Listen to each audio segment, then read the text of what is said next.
Salam əziz Ağdamlılar və şəhərimizin qonaqları. Gördüyünüz kimi 25 fevral 2026-cı tarixdə yeni asfalt örtü ilə yenidən təzələnir. Allah dövlətimizi, millətimizi, xalqımızı qorusun. Tozdan, torpaqdan canımız qutarar. Bəziləri deyir, biri deyir 5 ay qaldı, biri deyir 3 ay qaldı.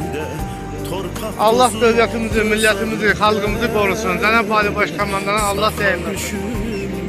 Günü gündən ölkəmiz gözəlləşir.